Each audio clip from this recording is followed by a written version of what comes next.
Howdy doody everybody, I hope you are doing well.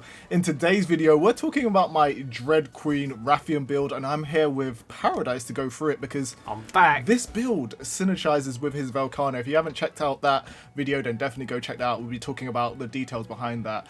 But this build is more of a concept that can be used on any monster, but I really think it hits very hard, as was seen in our PvP match, and a load of you guys said that you wanted to see the build. So we're going to go through that. If you like the build and you like the video, then leave a like and subscribe to the channel if you haven't already. You guys are the MVPs, the ones that hit that subscribe button.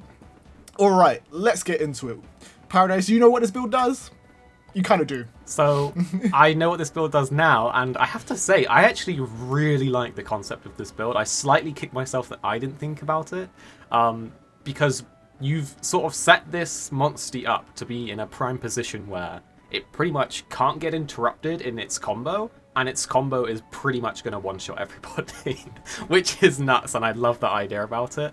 And also, I think respect for putting it on Dreadqueen Rathian, because I don't see a lot of people using Dreadqueen in PvP, and it's actually a decent PvP like Monstie, so I like that it's on Dreadqueen. Yeah, as well. the thing about Dreadqueen Rathian is it's got high speed, well, relatively high speed compared to some of the better fire monsters, which are like Hellblade Glavenus and Teostra, and it has like high fire damage, right? So you can get in there and get this off quite quickly. I'm not too sure how speed affects the one combo that we have going on here, which is Spread Charge Beam, which is a focus of the actual build. But for everything else, and if you're going to put on other moves, you can utilize that by throwing on moves that will get out a lot quicker. But for me, I kind of just wanted to have a monster that was balanced and use Dreadqueen Rathian, because not many people were using Dreadqueen Rathian. But this build is quite applicable to any monster anyway, so if you like the kind of concept behind it, then definitely throw it on. And it's more of a PvP focused one, so don't worry, we will have more PvE builds in for you guys in the future, but this is definitely a PvP build and focuses into a strategy that works really well for 2v2s, because as Paradise said earlier, if you throw this on and a bunch of the skills, if you look through them at the moment, we've got anti-shock on here, we've got anti-seal, and we've got anti-sleep on here. The reason that we use these ones over actually, I'm going to let Paradise talk through this one. Why do we use this over Panacea, since that you were using Panacea yesterday? So I do really like Panacea, simply because it's like the one slot does everything, but it is a chance-based thing, right? And I feel like I don't know the exact percentage, but I feel like it's like a coin flip. It's 50-50 if it works or not. That's how I feel it is from all of my playtesting. Whereas having these like anti-paralyze and all of the other anti-status genes, it is an always activated effect, so you cannot get paralyzed, you cannot get put to sleep, you cannot get skill sealed, and those three statuses, the ones that you've got slotted in here to negate, are basically the ones that will stop you from attacking or doing your skills or being able to let your combo go through. So by having these on here, you're guaranteeing that if you go against a status monster, like, they're just ruined, because now their whole build focus is just not going to work. And that means that they then have to change to one of their other, like, reserved monsties, right? So that immediately can completely negate one or more of their monsties. And a lot of skills just have statuses built in them, right? So if you're going against a Thunder Monstie, it might not be an Inflict build, but you know it has Paralyze on almost every Thunder move it has, right? So having those immunities in there is huge in PvP. That's why I put Panacea on all my builds, and depending on how the meta goes in PvP, it might become more beneficial to lose out on other genes and place in, like you have here, the actual like always active negate skill ones. So I really like this idea. I don't see loads of people doing this, but I have seen a few builds where people use a lot of these anti-status genes, and they always seem to perform very well in PvP. So I do think that this is a good application here. You do have other options to do it. Obviously, you can do Protective Mask, but that isn't turn out if you do utilize that, and you can use the Hunting Horn to kind of negate ailments. But those are both turns that you need to use. and if you want to use something like Pet or use another move during that turn, you won't be able to utilize those right at the beginning of the match as well. So you're going to be a turn behind if you're using this in PvP. So that's why we've gone for this, and it just means that you're not going to be caught off guard at all. The activation's very high, even on here where I have Seal Breaker and it's like a very high chance to activate.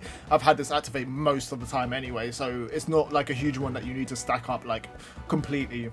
If you're looking to farm out Seal Breaker, Velkhana's an easy one for me. I'll just shout out that monster as a farm location just because I found it difficult trying to get this skill. But if you're looking for Seal Breaker, go into your SR dens, look for Velkhana. Velkhana has a good chance of having this on it from my experience. So definitely try farming that Monstie. And then the next thing that really features into this build is the fire damage. We've got one single bingo on here. Paradise pointed this out earlier. It's like, just that one bingo is enough, isn't it? I've seen the damage of the build. Like, I really try to like min-max the bingos, like at least to get 2, because the first 2 give you 10% each like bonus bingo damage. Yep. But you don't need it on this build. This build is just going to chunk them anyway, one-shot them most of the time. So I think that this is the beauty of the move and the combo that you have here, is that you don't need lots of fire genes, you don't need lots of stacked up damage, because you have a buff skill and you have a very strong move that are going to do enough anyway. Yeah. So then we have heroics. If we do get hit by somebody, because at this point, if they've gone into a match and they've seen that you're negating everything that they're throwing at them, they start to panic and they start focusing you. And these heroics kind of leads in with the next skill that I'm going to talk to you about. But if you have heroics on you, you're going to get that extra additional damage if you're below 50% health. And then that goes into Tenacity. Tenacity is kind of a weird one for me, because if you've seen our PvP match video, I had Tenacity on my Monstie and I just still got clumped through it. So there's certain conditions where Tenacity doesn't actually work, even if you're above 50% health and you get hit. So I don't know what those conditions are, but if you guys know exactly what those conditions are, I think it's something to do with like having AoEs on it, or I don't know. It's a bit of a weird one, but I know some people out there actually do know when Tenacity doesn't necessarily trigger for your damage that has been taken, which is kind of weird. Let me tell you something. You could. I oh yeah, go ahead. All right. Remember the other day when we were having that battle, Paradise, and you got hit, and I was like, "Why did your bar go up?" Yes. That is. I do remember. From critical kinship. If you get hit with critical kinship, and they hit a crit on you, your bar goes up. I love it. My build's even stronger. So yeah, critical kinship is a mad one, but I just thought. I wonder if it works for your partner critting as well. Yeah, because that would be kind of nuts. Maybe. That would make the skill so good, because I had seen some people saying that the bonus that you got from it wasn't huge, but if you're getting it from the enemy attacking and maybe even your partner attacking in 2v2s, then that definitely makes it worth it, in my opinion. And then the actual prime move that we have on here is the charge beam that we spoke about earlier. Charge beam is a 2-move turn move, but ignores defense. So if there's something that wouldn't be killed by this, because it is a defense ignoring, it will cut through all of their defense buffing skills and just do that damage just raw to them. So my one hits about 380, which is enough to like kill most Monsties anyway, and I feel like it scales based on the bingos in general, but I haven't come up against a monster that this hasn't necessarily one shot. So definitely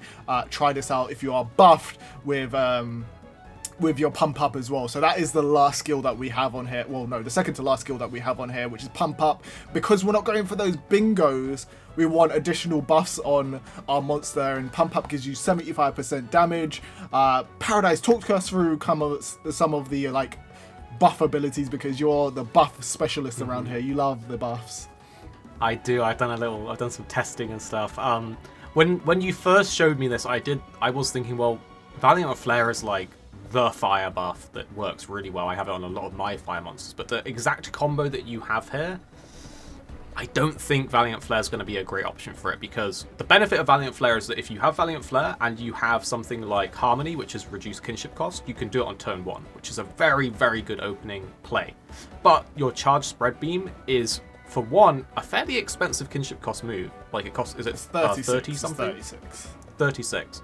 So you're not going to have enough kinship to do that turn 2 unless you somehow like win a head-to-head with your rider, which I guess is possible, but that would be unreliable, right? So if you were to have Valiant Flare, he's going to do some other attack on turn 2 and waste the strongest buff, which is the first hit after buffing. Whereas Pump Up lasts the entire 5 turns, gives you the buff throughout all of those 5 turns. Obviously, you lose the defense, but you're not too worried about that because you have Heroic, so you kind of want to get a little low by the time your move goes off. So in this scenario, and there's also like Amplify Power and AoE buff moves, which I don't think are going to function quite as well as Pump Up here. Amp Power only lasts 2 turns, so by the time you do your attack, it probably would have ended. So I really think Pump Up is a good choice here for the buff.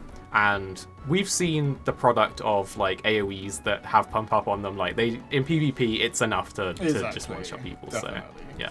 And then lastly, we've got Soul Kinship, but this can be swapped out for a bunch of different things, like we're talking about like Harmony and stuff like that. But I like having Soul Kinship on my builds simply because it just gives me that flexibility on my moves and being cast earlier. And if we end up in some spicy situation, I can sort of adapt from there and lead into different things. And it gives my rider a bit more options when it comes to stuff. So I can use stuff like Protect or a Hunting Horn move to make sure that we are not susceptible to ailments at that point as well. So that's why I have Soul Kinship on here.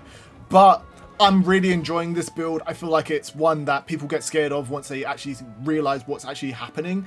The best way to counteract this build, actually, if you haven't figured it out, is just have a Hunting Horn with Evasion Rift or something that can dodge you out of the way. Because if you know that the attack is coming, don't try to hit the monster. You're probably going to get absolutely destroyed by the Charge Beam anyway because of the Tenacity kicking in.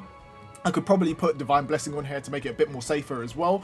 But if you attack the Monstie, the damage is probably going to go out and that Spread Beam is probably going to go off as well. So definitely Evasion Rift or dodge out the way rather than trying to attack the monster head on. But that is like the build basically. I feel like this can be used on any monster that is fire. You can swap them out.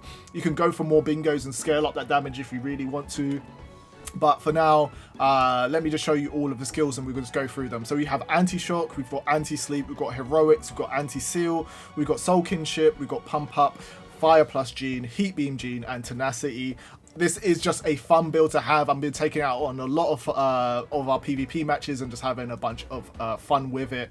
And you guys can let me know if you're going to build one, or if you have a simple build that is just a round one ability or skill that you guys have really been enjoying. Then let me know in the comment section for you guys, because I really want to know what builds you're building. But Paradise, what videos you got going out over the next couple of days? So today I'm going to be putting out my updated PvP Bolt Reaver Astalos build, which I've tweaked, to make it purely a PvP build, but it really does shine in PvP. It's really fun and it has a really just fun loop. Like it's a kind of similar loop to yours where you like buff, do an AoE. It's the same on my Bolt Reaver build, but obviously with completely different skills and whatnot. So I hope you guys enjoy that. Yeah, I think once people start using this type of build, PvP is going to get super annoying, because this is not even the final form of this build, basically. This is the test version. There's more of annoying versions of it if you just switch out Heat Beam Gene with different stuff and try different mechanics and see how that kind of really works on different monsters. But I haven't had the opportunity or the chance to do that because I've been building other things at the time. So you guys can go out there and test and let me know. But the keyword for the end of the video to let me know that you've made it to the end is Heat Beam Gene is the best. I didn't know what else to say. Is there any other thing I can get them to say in the comments? Put Skittles in your comment. No one's putting Skittles in their comment. This build is basically Skittles, right? This build is Skittles, basically. So yeah, definitely put Skittles in the comments. Anyway, guys, see you guys later. Hopefully you guys are still enjoying Monster Hunter Stories 2. We've got some new PvE quests coming out tomorrow, I think. So we'll definitely be on that for you guys. And hopefully the new content and drops for like the new Monsties in September sometime. So that is exciting and just around the corner. Anyway, guys, bye bye. Hey guys, thanks for watching. Don't forget you can subscribe so you don't miss another video.